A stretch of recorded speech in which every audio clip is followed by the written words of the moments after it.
அனைவருக்கும் வணக்கம். இன்று அண்ணல் அம்பேத்கர் அவர்களின் பிறந்த தினம்.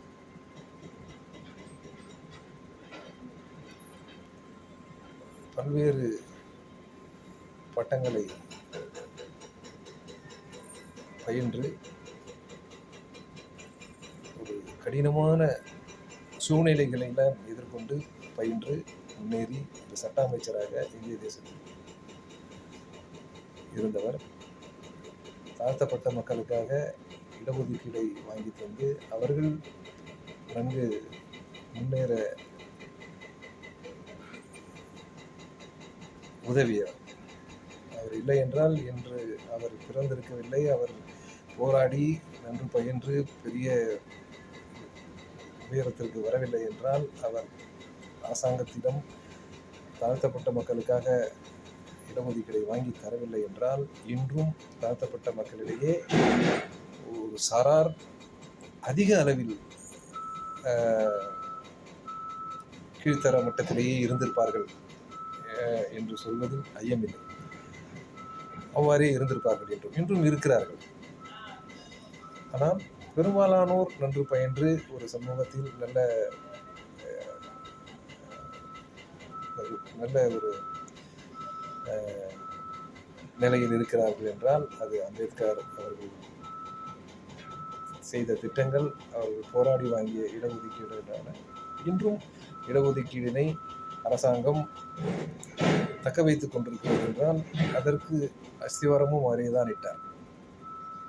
அன்றும் 10 வருஷத்துக்கு வைத்திருப்போம், 20 வருஷத்துக்கு வைத்திருப்போம் சொல்லியிருந்தவர்கள் இன்று தொடருவோம் என்று சொல்கிறார்கள் என்றால் இன்றும் தாழ்த்தப்பட்ட மக்களிடையே பெரும்பாலானோர் முன்னேறாமல் இருக்கிறார்கள் என்ற ஒரு அச்சம் இருக்கிறது. ஆனால் அண்ணல் அம்பேத்கரை இன்னும் நாம் ஒரு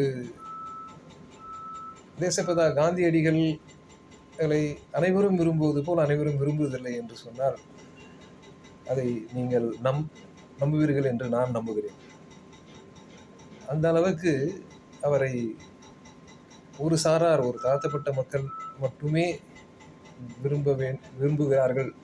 அவர் அம்பேத்கர் என்று சொன்னாலே அவர்கள் புரிந்து கொள்வார்கள், இவர் தாழ்த்தப்பட்டவன், இவர் அம்பேத்கரை விரும்பினவன். ஒருவரை நீங்கள் பார்க்கும்போது, ஒருத்தையை பார்க்கும்போது, இவர் அம்பேத்கர் இனத்தை சேர்ந்தவர் என்றாகிவிட்டது. ஆனால் அம்பேத்கர் பல திட்டங்களை பொதுவாக ஏற்றிருக்கிறார். அதில் ஒன்றுதான் பெண்களுக்கும் சொத்தில் பங்கு உண்டு என்ற சட்ட மசோதாவை கொண்டு வந்தார். ஆனால் அதனை நிராகரித்து விட்டார்கள் நேரு உட்பட பெரும் தலைவர்கள். அவர்கள் எதற்காக நிராகரித்தார்கள் என்றெல்லாம் அலசி ஆராய இங்கு நான் வரவில்லை. ஆனால் அவர் பொதுவாக அனைத்து மகளிருக்கும் கொண்டு வந்தார். அவர் தாழ்த்தப்பட்ட மக்களிடையே உள்ள மகளிருக்கு மட்டும் கொண்டு வரவில்லை. அப்படி என்றால் தாழ்த்தப்பட்ட மக்களிடையே உள்ள மகளிர்கள் மட்டும் அவரை தலைவராக ஏற்றுக்கொள்ள வேண்டுமா? அனைவரும் தானே ஏற்றுக்கொள்ள வேண்டும். ஆனால் அவர் ஒன்று மட்டும் சொன்னார், நான் ஏற்றவில்லை, என்னை ஏற்ற விடவில்லை இந்த அரசாங்கம். ஆனால் என்றாவது ஒரு தலைவர் இந்த நாட்டில் பிறப்பார், அவர் இந்த மசோதாவை கொண்டு வருவார். அதைத்தான் கலைஞர் கருணாநிதி அவர்கள் தமிழகத்தில் நிறைவேற்றினார். இன்றும் அது நடைமுறையில் இருக்கிறது. அதையே சில மாநிலங்கள் பின்பற்றுகிறார்கள். ஆனால் இந்திய தேசம் முழுவதும் அது வரும் ஒரு நாள். அது முக்கியமல்ல. ஆனால் நான் சொல்ல வருவது, அம்பேத்கரை தேசபிதா காந்தியடிகளை போல் அனைத்து சமூகத்தினரும் தலைவராக ஏற்றுக்கொள்ளும் வரை